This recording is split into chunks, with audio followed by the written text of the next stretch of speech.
शनिवारवाडा पुण्यातील ऐतिहासिक पर्यटन स्थळ. मित्रांनो, शनिवारवाडा हे ठिकाण महाराष्ट्रातील सर्वात सुंदर आणि आकर्षक ऐतिहासिक पर्यटन स्थळांपैकी एक आहे.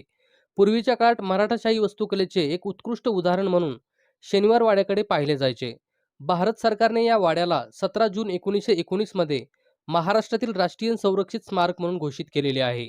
महाराष्ट्रातील बरेच पर्यटक व इतिहासप्रेमी आवर्जून या किल्ल्याला भेट देण्यासाठी येत असतात. नमस्कार मित्रांनो, स्वागत आहे आपले आणखी एका मनोरंजक आणि इन्फॉर्मेटिव्ह व्हिडिओमध्ये. आज आपण या व्हिडिओमधून शनिवारवाड्याबद्दल संपूर्ण माहिती जाणून घेणार आहोत. चला तर मग व्हिडिओला सुरुवात करूया. मित्रांनो, शनिवारवाडा हे ठिकाण महाराष्ट्राची सांस्कृतिक राजधानी म्हणून ओळखल्या जाणाऱ्या पुणे या शहरामध्ये स्थित आहे. पुण्यातील एक प्रमुख राजवाडा म्हणून शनिवारवाड्याकडे पाहिले जाते. 18व्या शतकात म्हणजेच इसवी सन 1732 मध्ये पहिला बाजीराव यांनी हा राजवाडा बांधला. हा राजवाडा बांधण्यासाठी संपूर्णतः दगडाचा वापर करण्यात आला आहे असे मानले जाते. असे म्हटले जाते की या राजवाड्याचे काम सुरू होण्याचा दिवस आणि काम पूर्ण होण्याचा दिवस हा शनिवारच होता. म्हणूनच याला शनिवारवाडा असे नाव देण्यात आले आहे. शनिवारवाड्याच्या भिंती या 21 फूट उंच आणि राजवाड्याच्या तटबंदी साधारणतः 950 फूट लांब आहेत. शनिवारवाड्याला दिल्ली दरवाजा, मस्तानी दरवाजा, खिडकी दरवाजा, गणेश दरवाजा, नाटकशाळा किंवा जांभूळ दरवाजा असे एकूण 5 दरवाजे आणि 9 बुरुज आहेत. हे 5ही दरवाजे आज देखील अगदी भक्कम स्थितीत उभा आहेत. मुख्य दरवाजा, ज्यालाच आपण दिल्ली दरवाजा म्हणूनही ओळखतो, हा दरवाजा इतका मोठा आहे की या दरवाजातून हत्ती देखील अगदी सहज जाऊ शकतो.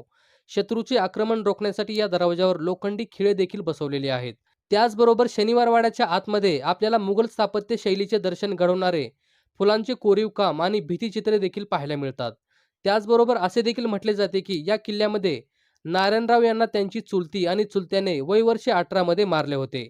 तेव्हापासूनच या किल्ल्यामध्ये नारायणराव यांची आत्मा राहते असे काही लोकांचे म्हणणे आहे. स्थानिक लोकांच्या म्हणण्यानुसार असे देखील म्हटले जाते की संध्याकाळच्या वेळेस या किल्ल्यातून वाचवा वाचवा अशी भयंकर आवाजे येतात. शनिवारवाडा हा किल्ला पाहण्यासाठी सकाळी 8 ते सायंकाळी 6:30 पर्यंत खुला असतो. पुण्यातील स्वारगेट या बसस्थानकापासून हा किल्ला मात्र 3.5 किलोमीटर इतक्या अंतरावर आहे. तर मित्रांनो, आज आपण पुण्यातील शनिवारवाड्याबद्दल माहिती जाणून घेतलेली आहे. शनिवारवाड्याबद्दल आम्ही सांगितलेली ही माहिती तुम्हाला कशी वाटली ते आम्हाला कमेंट करून नक्की कळवा. आणि जर हा व्हिडिओ